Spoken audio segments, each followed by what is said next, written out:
জালি ফ্যান ঠিক করা যায় না আসলে, সাধারণত নষ্ট হলে বুশ টুশ এগুলো নষ্ট হয়ে যায়। এগুলো নষ্ট হওয়ার পরে যখন এটা ঠিক করতে যাবেন কিছুদিন চলে আবার কিন্তু নষ্ট হয়ে যায়, অনেক সময় জ্বলে যায়।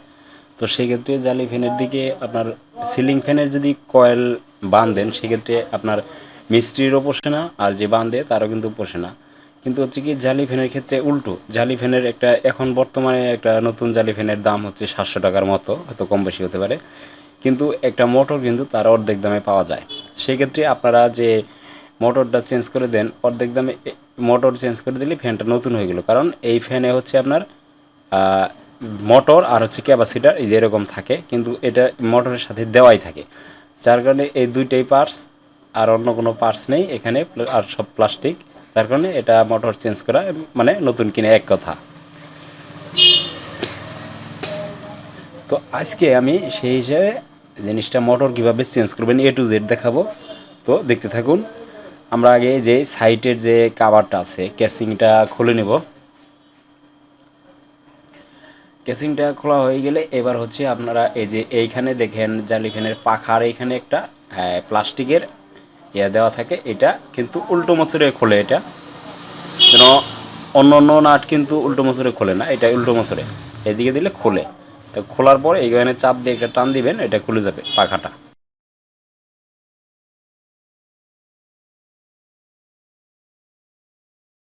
পাখাটা খোলা হয়ে গেলে এই নাটটা কিন্তু আবার ঠিক ওই বাম মোচড়েই খুলবে, এদিকেই খোলে, এটা ঠিক আছে।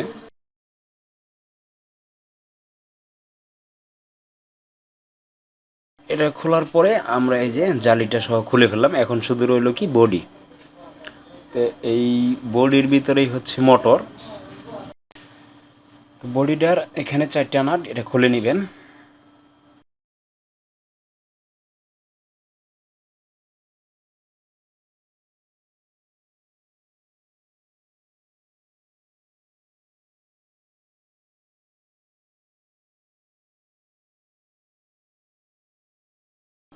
আর এই যে এখানে পিছনে একটা নাট থাকে, এটা খুলবে।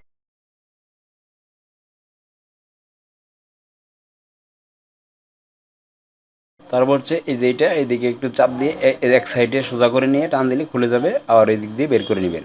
তাহলে আমাদের নাট খোলার কাজ শেষ। নাট থাকে মোটরের মধ্যে মোটমাট 7টা। তো এইবার আমরা হচ্ছে আর ভিতরে আমরা তো 4টা 5টা নাট খুলছি, এখন এই যে ভিতরে যে আরেকটা নাট আছে আগে এটা খুলে নেই।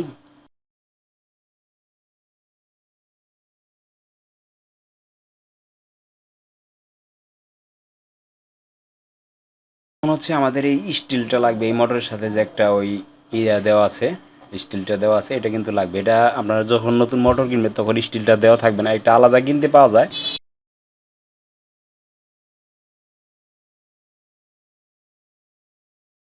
এটা আলাদা কিনতে পাওয়া যায় কিন্তু আমরা কিনবো না, এটাই লাগাবো। এমনি সাধারণত মোটরের সাথে কিন্তু দিয়ে দিবে না, তো আমরা এটাই লাগাই দেবো, এটাই ভালো থাকে। সব কিছু ঠিকঠাকভাবে খোলা হয়ে গেলে এটা এরকমভাবেই থাকবে নতুন মোটরে।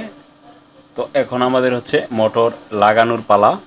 সেটা নতুন মোটরটা আমরা কিভাবে লাগাবো সেটা দেখব।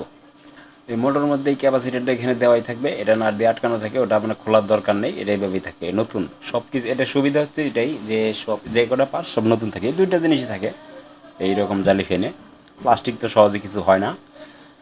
তো যাই হোক, এখন আমরা এটা চলুন কীভাবে সংযোগ করতে হয়, মানে এই নাটগুলো আবার যেভাবে আপনারা ঠিক খুলছেন ওইভাবে লাগাবেন। এটা এই যে এখানে এভাবে বসাবেন, এখানে নাট দেওয়ার জন্য ছিদ্র আছে অনেকগুলো, যে ছিদ্রের সাথে এটা মিলে সেই ছিদ্র আপনাকে দিতে হবে।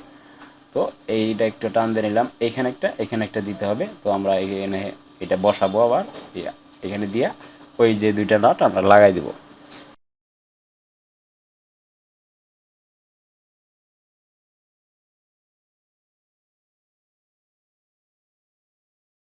এইটা খুব ভালো করে দেখে নেবেন কোন জায়গায় বসে, না বসে যদি লাগান মানে এই আরও তো ছিদ্র আছে সেই ছিদ্র যদি লাগান তাহলে কিন্তু সমস্যা হবে।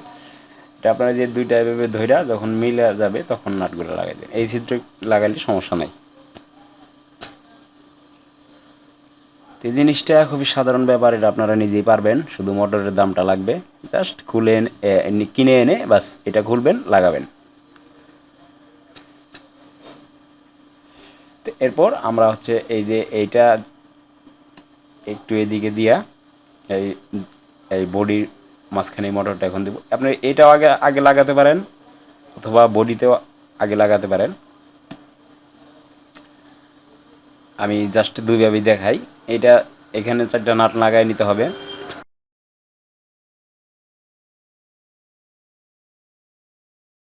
এইভাবে দিয়া 4টা নাট লাগাই দিলেই কিন্তু এটা হয়ে যাবে। আর যদি আপনারা মনে করেন যে না আমরা এটা আগে লাগাবো না, তাহলে ওই বডিতে আগে লাগাইতে পারেন। এইভাবে লাগালে সুবিধা হয়। তো আমি আরেকভাবে যেভাবে লাগাবেন সেটাও দেখাই। তো এইটা আমরা আগে এই যে এই ছিদ্র দিয়ে এই তারটা নিয়ে আসবো।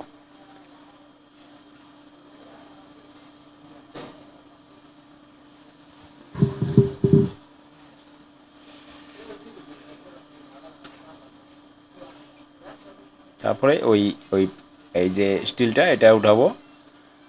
যেভাবে দিলে ভালো হয়, এখানে অনেকগুলো ছিদ্র থাকে। তারপরে এই পিছনে যে নাটটা ওটা আমরা লাগাই দেব। পিছন সাইডের কাজ মোটামুটি শেষ, আর একটু কাজ আছে শেষে ওটা।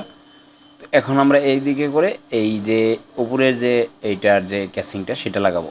এই 4টা নাটের শ্বাস দিয়ে এই যে এখানে 4টা ছিদ্র আছে, এই যে একটা এইভাবে 4টা আছে, একবার মিলাই দিয়ে শুধু লাগাইলেই হয়ে যাবে।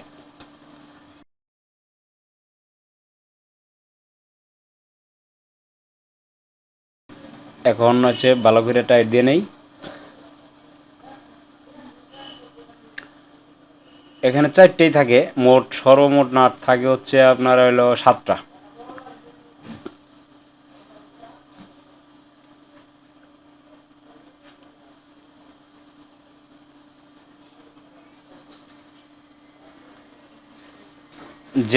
যতটুক হাতে হয় বেশি দেওয়ার দরকার নাই। আপনার যে হাতেই বলে দিবে কতটুকু টাইট দিতে হয়, মানে মোটামুটি টাইট হলেই হবে। যেহেতু নাট 4টা, এটা একবারে কখনো খুলবে না। তারপর আমরা যে জালিটা, এই যে এইখানে 2টা পয়েন্ট আর এইখানে একটা পয়েন্ট, ওই জালির ভিতরে ওই 3টা পয়েন্ট আছে। এই পয়েন্টের সাথে ওই জালির যে পয়েন্টের ছিদ্র আছে ওটার সাথে মিল করে এটা বসায় নেবেন।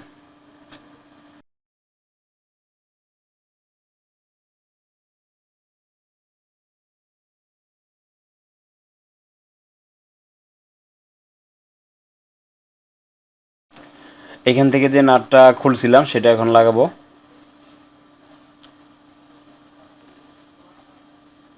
এইভাবেই থাকে, এটার মধ্যে আর কোনো বাড়তি নাট থাকে না।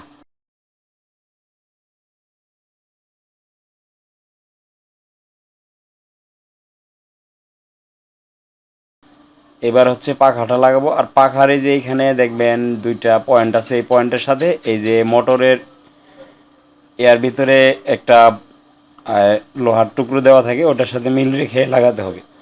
নইলে কিন্তু যখন মোটরটা চলবে তখন হয়তো এটা অনেক সময় শুধু মোটর চলবে, পাখা কিন্তু ঘুরবে না। সেই জন্য ওই গ্রুপের সাথে মিল রেখে তারপরে এটা চাপ দিয়ে লাগিয়ে এরপরে যে আমরা এই যে এখানে একটা এই যে কভার খুলছিলাম, এটা এখন উল্টা মোচড়ে এটা লাগিয়ে দিতে হবে।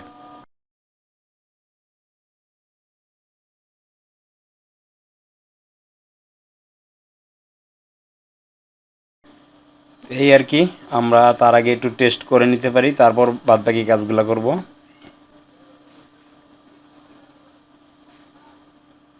হ্যাঁ, চলতেছে। আর মোটর লাগানোর আগে একটু চেক দিয়ে নিতে হবে। যাই হোক, পরে যে আমরা একটা যে লোহার টুকরো ছিল সেটা যে এখানে এইভাবে বাঁকা করে দেবো লাগাইয়া, যেটাতে ফ্যান উপরে ঝুলানো থাকবে। এখন আমাদের যে এখানে ক্যাসিংয়ের বাকি অংশটা জালির, সেটা লাগাই দিলেই আমাদের কাজ মোটামুটি শেষ। তো আশা করি জিনিসটা আপনারা বুঝতে পারছেন। সবাই ভালো থাকবেন। আল্লাহ হাফেজ।